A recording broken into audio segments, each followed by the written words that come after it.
All right, guys, we've got yet another heavy hitter guest and first-time guest on the show. Professor Zhang, he is the star of the popular YouTube channel Predictive History. He uses game theory to analyze past, current, and to predict future geopolitical events. And he joins us now. Professor, great to have you. Good to see you, sir.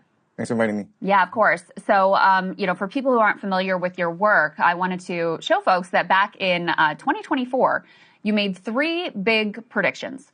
One, that Trump would win. Two, that he would start a war with Iran. And three, that the U.S. would lose that war. Let's take a listen to that. In this class this semester, I'm making three big predictions, right? First is that Trump will win in November. Second is that the United States will go to war against Iran. And the third big prediction is that the United States will lose this war, which will forever change the global order. So obviously that last one is the only one that has not yet come to fruition. Is quite a stunning prediction. Do you stand by it, and what have you seen so far that leads you to sort of stand firm in that conclusion? So given my analysis of how the war is progressing, I think that Iran has many more advantages over the United States. The reality is that right now, it's a war of attrition between the United States and Iran. And the Iranians have been preparing 20 years for this conflict. In their eschatology, in their religion, this is a war against the great Satan.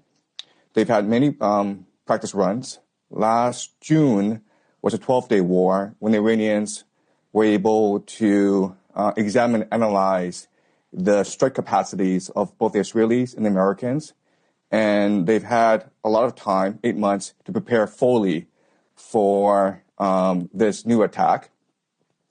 They, through their proxies, the Houthis, Hezbollah, Hamas, and the Shia militias, have been able to really grasp the American mentality.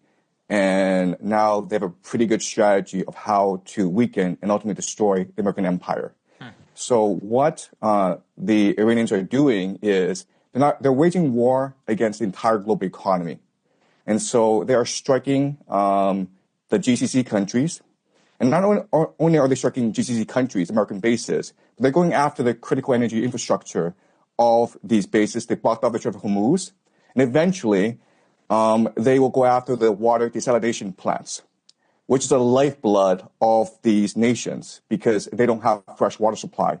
In fact, the water desalination plants provides 60% of the GCC's water supply. So if a drone, and these drones cost $50,000, if they wiped out a desalination plant in Riyadh, Saudi Arabia, and it's a city of 10 million people, right? They'd be out of water in 2 weeks.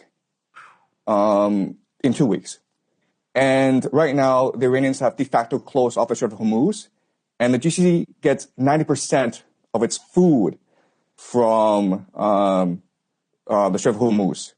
So I know a lot of people are talking about the disruptions to the global economy, but right now, the